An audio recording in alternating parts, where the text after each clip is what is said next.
سلام دوستان، امروز میخوایم در مورد اینکه چرا بعضی آینه ها حس بدی بهت میدن صحبت بکنیم.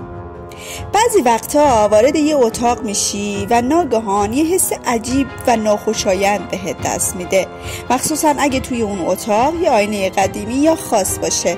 چرا بعضی از آینه ها این حس ترسناک رو منتقل میکنن؟ آیا فقط یک توهم ذهنیه یا پشتش یک راز پنهان شده؟ بیاییم با هم بررسی کنیم. یکی از عوامل انرژی های باقی مانده در آینه ها هستش. برخی باور دارن که آینه ها فقط نور رو منعکس نمی کنن، بلکه انرژی افراد و اتفاقات گذشته رو هم در خودشون ذخیره می کنن. اگه یک آینه سالها توی یه مکان خاص بوده، مخصوصا توی جاهایی مثل هتل‌های قدیمی، خونه‌های متروکه یا بیمارستان‌ها، احتمال داره که انرژی‌های اون مکان رو به خودش جذب کرده باشه. بعضی افراد بعد از خرید آینه‌های آنتیک حس‌های عجیبی مثل سنگینی فضا، سرد شدن هوا یا دیدن سایه‌های مرموز رو تجربه کردن. یکی دیگه از عوامل میتونه این باشه که آینه ها دروازه به بعدهای دیگه باشن. یعنی چی؟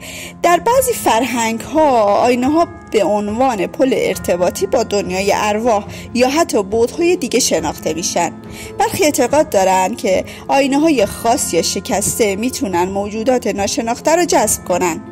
اگه تا حالا جلو آینه حس کردی کسی پشت سرت وایساده، ولی وقتی برمیگردی کسی نیست، شاید این فقط یک توهم نبوده. و اما دلیل آخرش تأثیرات روانی و علمی. آیا ذهن ما بازیمون میده؟ از نظر علمی آینه ها میتونن باعث پدیده‌ای به نام پاریدولیا بشن. یعنی مغز ما سعی میکنه توی بازتاب ها و سایه ها چهره ها و اشکال آشنا ببینه. همچنین نورپردازی نامناسب و انعکاس های غیر منتظره میتونن باعث بشن که حس کنی چیزی توی آینه داره حرکت میکنه. به این فکر کن که چرا یه آینه توی روز عادیه ولی همون آینه توی شب و نور کم یه حس ترسناک ایجاد میکنه. ذهن ما همیشه دنبال توضیح برای چیزهای ناشناخته میگرده. یه جمع‌بندی بکنیم درباره موضوعمون که چرا آینه ها یا بعضی آینه ها حس بدی میدن.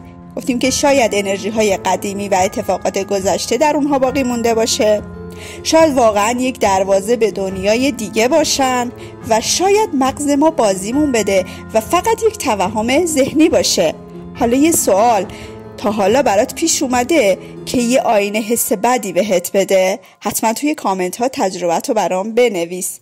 لایک و سابسکرایب هم یادت نره، چون ویدیوهای بعدی هم در راه هستن.